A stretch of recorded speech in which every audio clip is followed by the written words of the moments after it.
Hello, how you doing? My name is Chris A. Matthews, and I'm your host. Welcome to the Marriage Underdogs Radio Show. And once again, I have another phenomenal guest. And yes, she is a licensed marriage and family therapist. I would like to introduce you guys to Emily Jo Burke. How you doing, Emily? Hey, I'm doing great. How are you doing, Chris? I am well. I'm well. Emily, so glad to have you back. You are no stranger to the show. Before we get started, though, just want to allow you the opportunity to update our listeners on who you are in terms of credentialing, your practice, and what you specialize in. Yeah, definitely. So my name is Emily Jo Burke, and I'm a licensed marriage and family therapist, and now actually a supervisor candidate. So I'm working towards my supervision license. So I've been doing that, and my practice is called Carolina Counseling Co. And I specialize in relationships, specifically communication, infidelity, and premarital therapy. Awesome. So this is going to be a great topic. So today, we're going to break down responding to relationship disappointments. And it's inevitable because one, we're human. So if you're in a relationship, you're going to be disappointed. So be mindful that this episode is designed to help you process and move past disappointment so you're not stuck in a negative cycle. So we're going to break down 4 types of disappointment. But before we do that, Emily, do you mind just sharing a little bit about your experience working with couples who may bring in topics associated with disappointment and the range of disappointments that you may see that come into your office? Mhm. Yep, a lot of different, I mean, this varies across the board, but just some of the ones that come to mind are just when their expectations don't align and they're disappointed on the behavior, let's say, of their partner. For example, staying friends with an ex. I had a couple come in, they were about to get married. He had concerns over the fact that she was still in communication on a friendship level with an ex. That would be a disappointment there. Or depending on which lens you're viewing it from, it could be a boundary violation, but for the sake of the conversation, like that would be a disappointment. Or I am thinking of this other couple. The female was disappointed that her soon to be husband was not as affectionate as she had hoped. She had hoped that he would, through time get better, and it seemed like he didn't. So then they were coming to counseling to see if they could, work on that aspect. Well, that was her expectation. So he obviously had a different one, but that would be also a disappointment.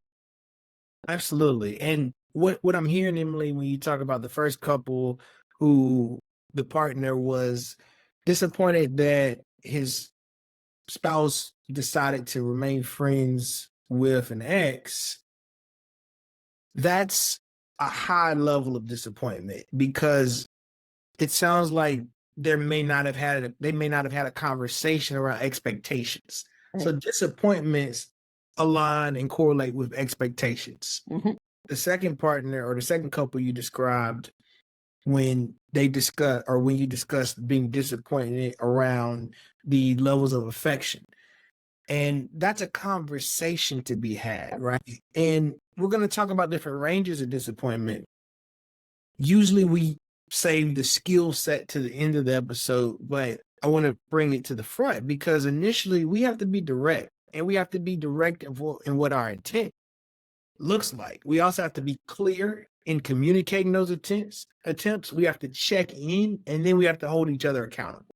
So those 4 steps, being able to be direct, be clear, check in, and hold your partner accountable, they can help reduce disappointments. But they're inevitable, even if you have all the preparation there, Yep. there's still going to be room for disappointment.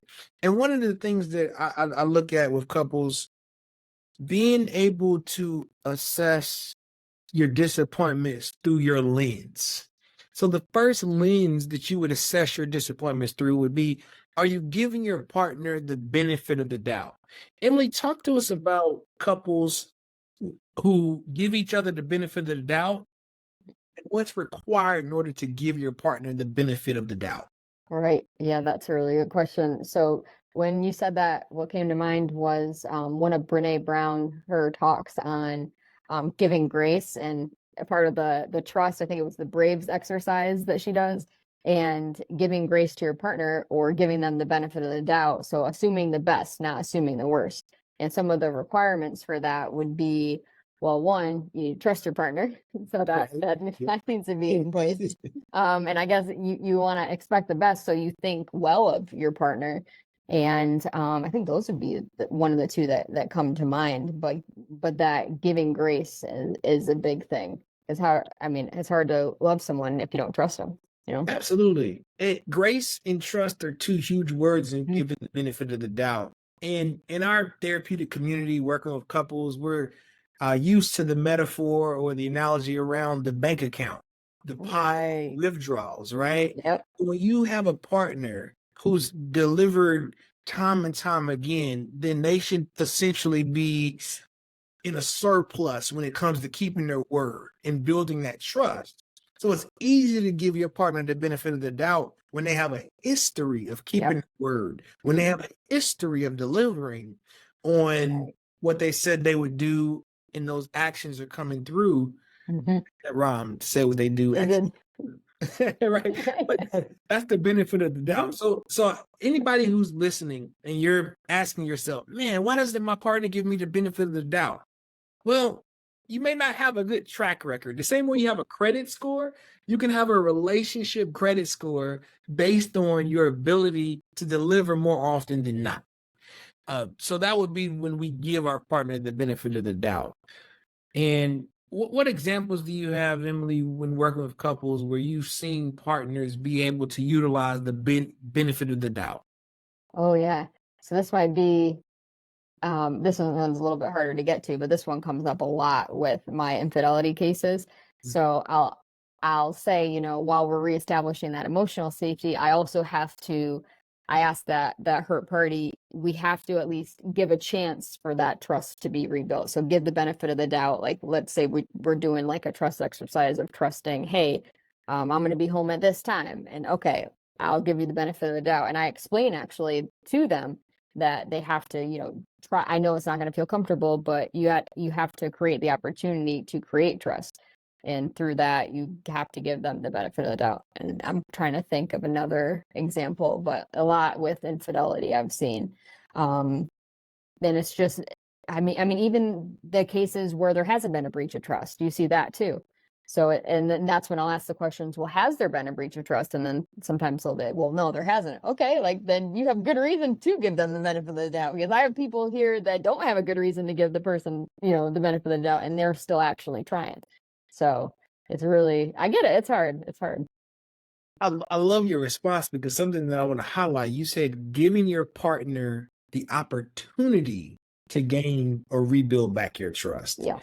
And that's hard, because when we've been hurt by someone we care about, it's easy to then at that point only see them through the lens of hurting me again. So now you're asking me, Chris, to trust someone who I've already been hurt by. And we're not asking you to give benefit of the doubt foolishly. We're asking you to give benefit of the doubt based on a consistent track record. So when we come into counseling, especially treating infidelity, like you mentioned, Emily, I like to start with a date. So when was the last time you had interactions with the affair partner? Did you solidify the cutoff and you ended that relationship? So we have concrete moments in time, dates, timestamps to hold your partner accountable, so we can build up that period of grace. And when you look at the structure of the boundaries we talked about earlier, having boundaries have to be enforced, but there needs to be a time frame associated with giving your partner the benefit of the doubt. The next lens that we see couples experiencing disappointment through, expecting failure. Talk about that for a second, Emily. Partners that are expecting their partner to fail. Right. So it's like that. You're not even giving them a chance to do right, I guess you would say. So I would say, though, that happens a lot, like especially with the history of infidelity, where it's already happened. That infidelity that's already woven into the fabric of the relationship, it's just going to keep on happening. So expecting failure, I mean, that's one that is hard to navigate, I think. You're right. It's hard to navigate, because when we see couples expecting their partner to fail, it typically is aligned with family of origin. Mhm.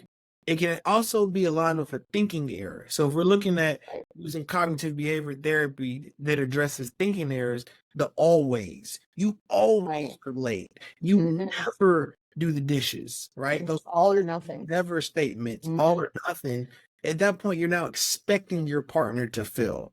Emily, how do you walk couples through processing and re-altering that pattern when the homeostasis is set at expecting the person to fail? Mhm. Well, normally, if it's one of them, or sometimes it can be both, but one of them, I'll usually refer them to individual counseling, but I'll do a little bit of processing, like, well, where is that coming from? And actually learned this from you, the fear is false evidence appearing real. So I'll give them that and say, so what's the evidence? What evidence do we have to expect the failure? And sometimes there might be like reason, but then again, going back to what we just talked about, what's the timeline? And where are we now? What is the expectation for moving forward? If moving forward and it's been, several months and nothing's happened, then, let's try to expect the best, because we've got more to gain by expecting better than expecting failure. Absolutely. And I love the part that you mentioned about the fear, because we Mhm. can sometimes induce fear or create an expectation of failure because we're self-sabotaging. We don't want the relationship to pan out. We don't want to have the Mhm. responsibility to have to build something real with someone. So if I expect you to fail and then you fulfill that self-fulfilling prophecy, Right. look, right? Yep. It can Mhm. also be this lack of accountability where if you fail or if you're the bad person and I'm the good person, then I Mhm. now am able to only see myself in the light as the victim, and Right. you're the one that's always causing the harm or wreaking havoc in the Mhm. relationship, right? Yep. I like what you said about the individual counseling, because when we explore individual therapy, it goes deep into you, and Mhm. versus the couples therapy, the relationship is the client, and Right. individual counseling, you're the direct client. So we're going through your family of origin, Mhm. your lineage, your relationship history, processing any past trauma to make sure that we identify where that expectation for failure lies. And don't get me wrong, Emily, I'm sure you've seen this too, working with couples. You have a partner that has been a habitual cheater. So talk about being able to prevent partners from gaslighting the other when you have habitual cheaters who are trying to use the expecting failure argument. Oh yeah, that's a hard one. So yeah, you're bringing to mind a specific couple that I'm thinking of. But so I'm sorry. Your question is, how do you handle like Mhm. habitual failures? So that's when I got to talk about managing expectations and saying to the hurt party, hey, are you able to accept that maybe he's not gonna or she's not gonna be able to meet your needs? Like he's not able to stop. Like, what does that look like to you? Like, would you be able to accept that? And sometimes they don't think that, or kind of bring to the surface, hey, what he's saying or what she's saying is that he's not going to stop. Some of them actually say that, or in some cases they don't. And I'll have to point out, hey, this keeps happening. What is your boundary? How long are you willing to go through this? And those are hard conversations, but you have to have them. I love your reframe, because you turned expecting failure into, are you willing to enforce a boundary, or does the person just not have the capacity to meet the needs that you have set forth for the relationship? Right. Yep. Absolutely. That's great. That's great. Now, the next lens that couples will see the disappointment through, Mhm. right? You ready for it, Yeah. Emily? Oh yeah, I'm ready. Keeping score and collecting ammunition. Oh yeah, the Romo Out for a second. Yep. So keeping score, collecting ammunition sounds a lot like, let's say one party approaches the other partner and says, "Hey, they're trying to express a concern," and the other one jumps in. Well, last week you did this, and then it's building upon, it's like that emotional, I, the wrong emotional bank account is what they've been collecting on, and so they'll use that in as a part of their defense or defensive behavior when their partner comes to them about something. So, I work with a lot. That's like one of the first things I work with couples about is defensive behaviors. And if we can master that, I think we can go a long way. But yeah, the keeping the score and collecting, I see that. I mean, nearly, I would say every single couple. Yeah, I'm glad you mentioned the defensiveness because that, in my opinion, is one of the core issues Yep. that comes up. A lot of times couples are coming to counseling and they always say communication, Yeah. Yeah. right? Mm-hmm. But defensiveness is something that is huge. I think when you look at the scope of communication, defensive behaviors is at top of the list Mm-hmm. of what we do when couples come in, help Right. them process. And we also have obviously, videos and content we've talked about in the past on defensive behaviors. Mhm. But when you talk about keeping score and collecting ammunition for the wrong reason, right? Right.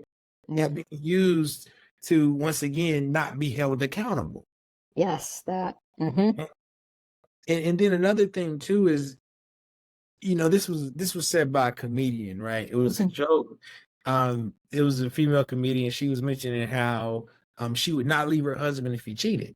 Mm-hmm. And the audience was like, "Oh, you wouldn't leave him?" They were disappointed. "Oh, I would leave my husband if he cheated." And she said, "No, I wouldn't leave him if he cheated."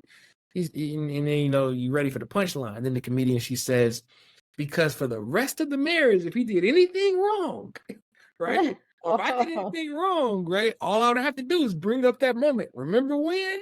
Oh, wow. And it was Yep. collecting ammunition. Talk about how that can be damaging to a relationship. Yeah. Can scorekeeping and collecting ammunition Yeah. be damaging to the relationship? It is very damaging. And I see that a lot, again, especially with the infidelity, like you mentioned, that she said, "Oh, if he ever cheats." And I have to explain because it can really actually get abusive on the other end. So it'll almost like they switch positions. And of course, I think cheating in general is a form of emotional abuse, but then I'll see like the partner, they'll start treating the person who cheated really poorly, and they'll justify how they'll justify their behavior. "Well, you cheated." It'll always go back to that. Well, and so they never get away from that, and their relationship never gets to heal, and they're stuck in this just like spinning their wheels. And and usually after I have that conversation and say, "Hey, you can't hold this over them forever. At some point, you're going to have to forgive." Obviously, we never forget, but by forgive, I mean, not bringing it up every second chance you got. And if they're bringing it up, I will always say, "Well, that's a symptom of another problem. We haven't gotten it all out yet. So what do we need to process that's not processed?" Because if that keeps coming up, if we're holding it over each other's head, that's just going to do long-term damage. And I had a couple of the same situation, and I explained it to the female that, "Hey, I really think you need some individual counseling to help you through, this really rough patch." And unfortunately, she didn't end up seeking it, and they ended up having to dissolve the relationship because of it. But yeah, it's keeping score. It does a lot of damage. I'm glad you mentioned the infidelity piece. I also think about the keeping score and collecting ammunition around partners that may be providing more financially, or a Oh, partner that's another that one. is able to sustain employment compared to a partner who can't sustain employment Oh, yeah. income. Hmm. Or when one partner does task for the sole purpose Right. of Hmm. being able to throw it in the other partner's face. Right. Yep. And even with child rearing, we see it. When a Hmm. partner goes out, spends time with his friends, or even when a female partner goes out, hangs with Hmm. girls, the other partner uses being a parent, which is a mutual responsibility, Right. as some type of ammunition to collect or some score. Like, "Hey, I watched the kids today," Hmm. as if it's not your responsibility Right. to be a parent with. Like you're a parent. Yeah.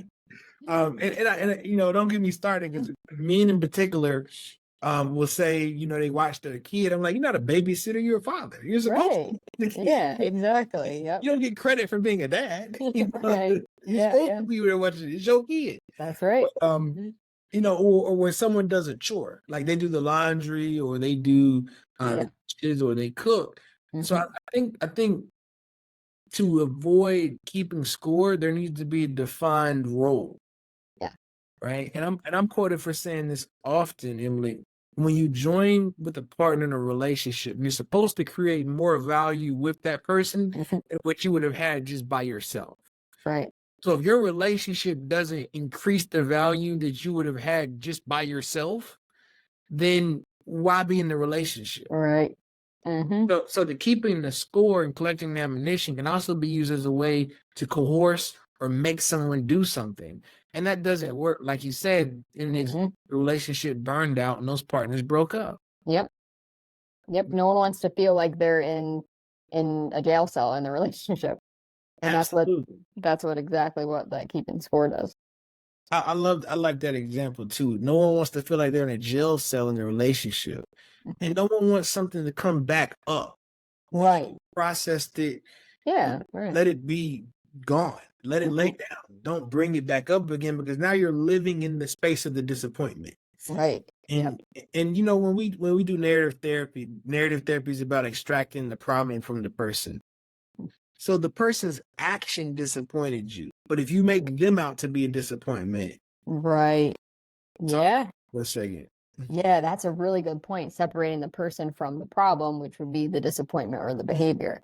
So oftentimes it's almost like when we have a bad day. Okay, we don't have a bad life. We just had a bad day. Kind of similar to, so seeing our partner through that lens, giving them, kind of tying it back to the beginning, the benefit of the doubt that, okay, this is just, this is not who they are, but, obviously patterns, that's a thing. But in this case, okay, they, forgot to put the clothes in the dryer.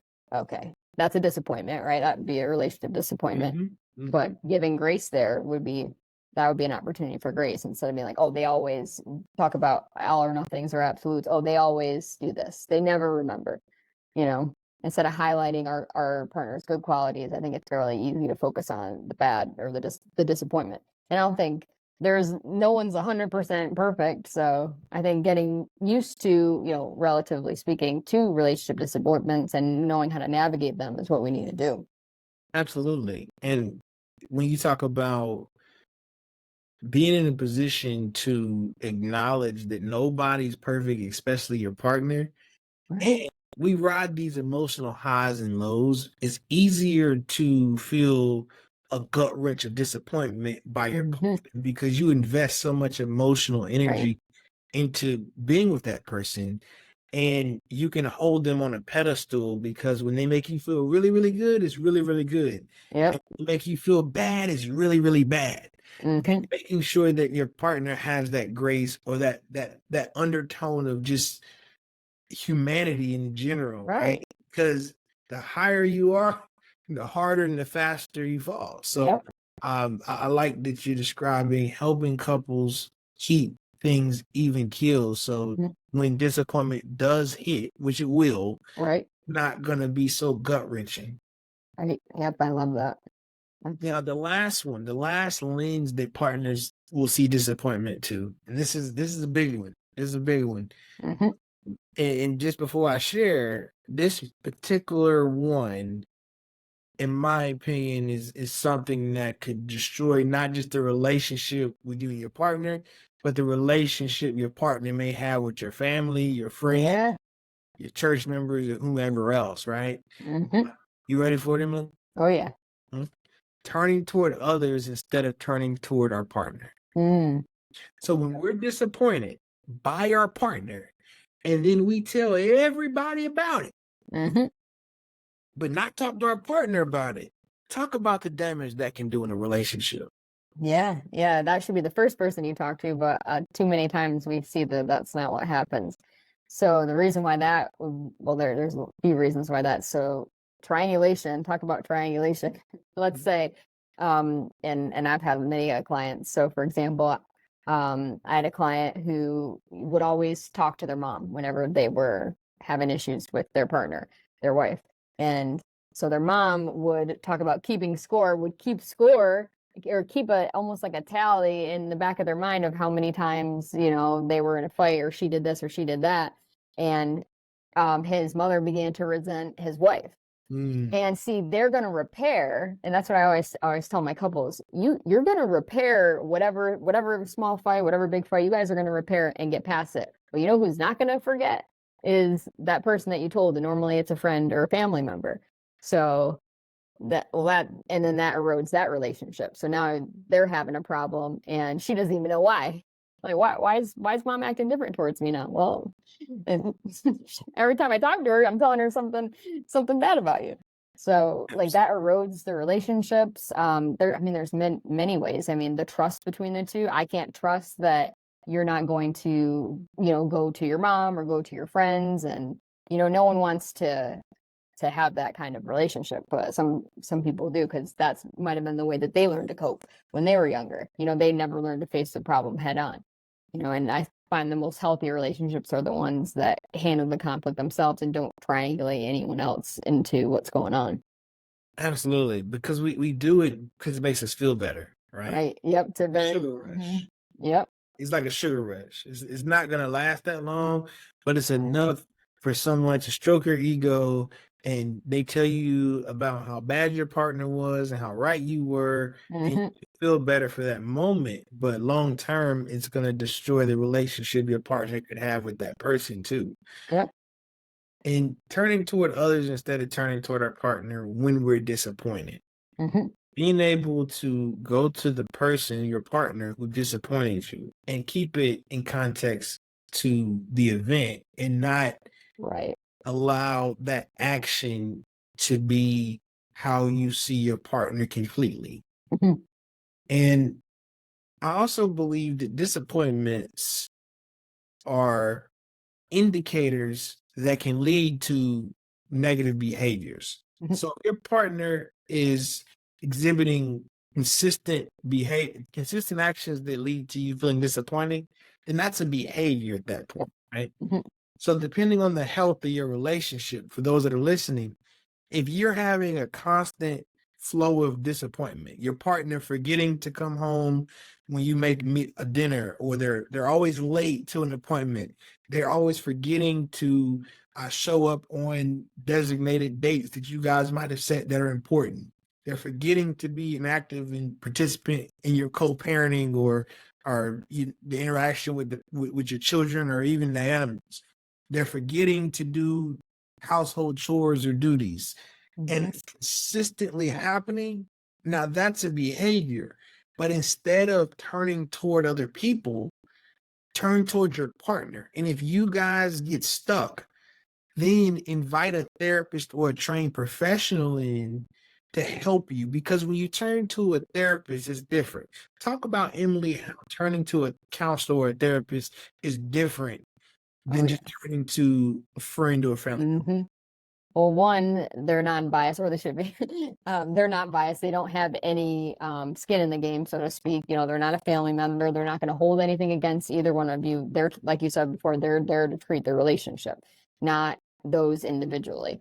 And it's a space where you both can come in and feel heard. And that's the other thing. That therapist is going to make you feel heard. They're going to make you feel understood. They're going to break it down. They're going to help your partner understand you. It's the best thing. And I hear a lot too, people, oh, well, my best friend's my therapist, or, oh, I don't need therapy, and then I'll tell them, well, you don't want to talk to your friends always about your partner. And I'll explain to them, why, what we just talked about. Absolutely. And the friend is there only to see your side anyway. Right. Yeah. I hear people talk about how the friend is a non-biased. Oh no, my friend's non-biased. They hold me accountable. When I ask them a question, I say, okay, so it's your friend. If you and the partner stop courting, or the marriage dissolves, is that friend still going to be talking to your partner? Oh no, that's my friend. Okay then, point made, right? Right. You're not going to still be engaging in that relationship. You're the friend is going to be the bridge that connects the spouses, or the spouse to the other person, right? So they're not going to ever truly be a non-biased participant in the relationship, because one, they have skin. They have skin in the game, and that skin is the person they're friends with, right? Right. Yep. Absolutely. So if you have a knee-jerk reaction to want to triangulate someone in, or communicate your partner's disappointments or your disappointments about your partner to someone else, don't. And it can happen in small talk, right? And Small talk could be going into work, talking about your partner. And then that's how gossip starts. Right. And just be mindful for everybody that's listening. When you make the choice to solicit information about your relationship, that's like you opening the door for other people to walk in your house. Mm-hmm. That's that you're inviting people in. And then when they take stuff when they're there, you get mad, right? Right. And the things that people will take when you invite them into your relationship, they'll take your privacy, Mm-hmm. they'll take respect, they'll take your partner's dignity, they'll take that with them when they come into the house invited by you. So, and then the other thing, you want them just to take your side. They're taking more than just your side. Right. Mm-hmm. That's a great reminder. Mm-hmm. Definitely. So when we review the different lenses that partners can see disappointment through, as a recap, benefit of the doubt, that's healthy. We want you to give partners grace who don't have a track record or history. Next, expecting failure. If you're expecting your partner to fail, you need to do some work internally to determine, are you with someone that's exhibiting consistent actions that are now representing their behavior, right? Mm-hmm. And if that's the case, you need to hold them accountable or look at what you can do to get out of that situation. Next, keeping score and collecting ammunition. That is done in a way to control or coerce the partner into doing things. Also, it can be used as a defensive mechanism, and we want to get out of that as well because it can erode the relationship. And then last but not least, turning toward others instead of turning toward your partner. So be mindful that you will encounter disappointment in relationships, but make sure that you're accurately judging your partner based off of the actions in the terms of consistency versus a one-time thing. And then we also have to look at being mindful of expectations that we set forth, and then revisiting the conversation, because as you grow, as your partner grows, the expectations can grow and change too.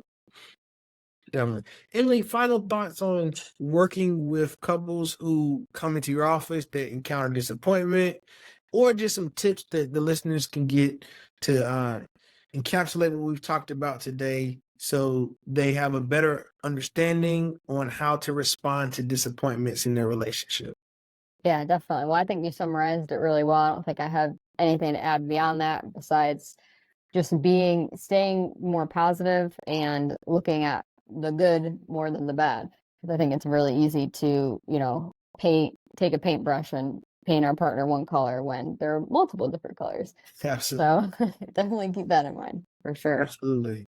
And something that dawns when you talk about the paintbrush and how we see our partner, the same way the relationship is supposed to provide more collectively than what you would have had by yourself, it's also designed to grow you both collectively than how you could have grown just by yourself. Right. So if you have disappointed your partner and you're on the other side of the one who's actually creating disappointment, when your partner decides to hold you accountable, don't look at that as a bad thing or or being shamed or picked on. Mm-hmm. It's really your partner helping you become the best version of yourself. And accountability is about holding someone to a standard. It's also about helping them be the best they can be. Because if you say you're going to do something and you don't do it, then you're not being the best version of yourself. Right. If you say that you're in a committed relationship and you have a monogamy agreement and you break that or you breach that contract, you're not being the best version of yourself. Yep. Absolutely. If your partner disappoints you and then you decide to go to everybody else but them, that's not the best version of yourself either. Mm-hmm. So be mindful that accountability and how you respond to disappointments, it's not just about how you feel, it's about being strategic and taking the steps to move the relationship in the direction you see fit for you and your partner. So, Emily, this has been a masterclass. You've done such a great job helping us process how to respond to relationship disappointments. Before we go, please let our listeners know how they can contact you and if you're taking new clients as well. Yeah, definitely. If anyone's looking to contact me, my website is www.carolinacounseling.co, and my phone number is 980-308-1508. And I do have a few more spots for some couples or individuals that need help navigating relationship troubles. And yeah, I'm looking forward to working with you.